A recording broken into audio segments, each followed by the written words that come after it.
am here on set with Academy Award-winning actress Louise Fletcher. Thanks for joining us today. Well, you're welcome. So it's your last day on set for the Genesis Code. How was Michigan and working here for the Genesis Code? It's been beautiful from day one, except I saw rain on Sunday, which I've never seen anywhere else. Maybe in a hurricane once. Wow. All right, well, you obviously won the Oscar for your role in One Flew Over the Cuckoo's Nest. Did you ever think your role as Nurse Ratched would be the one you'd be most remembered for at the time? No, at the time we had no idea that Cuckoo's Nest was going to capture the hearts and minds of the world, really.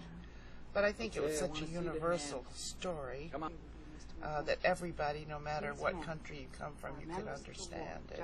You know, it's a gripping story.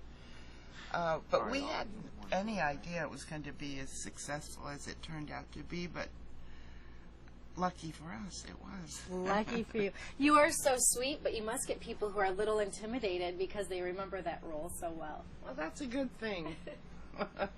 That's a good thing for me, that people are a little bit intimidated, because the truth is, everyone tells me I'm too nice.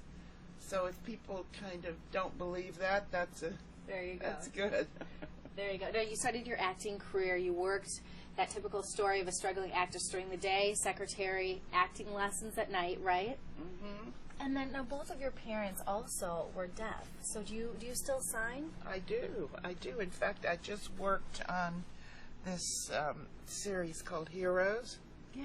A couple of weeks ago, playing the part of a mother of a deaf girl. So, and we spoke in sign language. Yeah. That's beautiful. And when you won your award, you signed to your parent. I did. It was from the heart. So people would think that maybe that was a challenge for you to become an actress. How did you learn? Who taught you growing up? Well, you know, I think that I acted from the day that I learned how to communicate with my parents. And, you know, when I would come home from school, I would sort of act out things that happened that day, things to make them laugh or, you know, tell them what happened.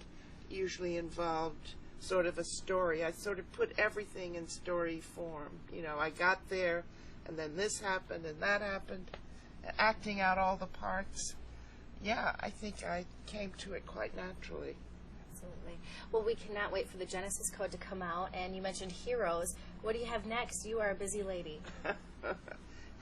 What I have next is I need to go to France, and I have a house in the southwest of France that I took an old barn and made it into a really nice house. It was unlivable. It had no bathrooms, no kitchen, it had no water. It had nothing. It was just a barn. And it took me 5 years, but it's a beautiful place.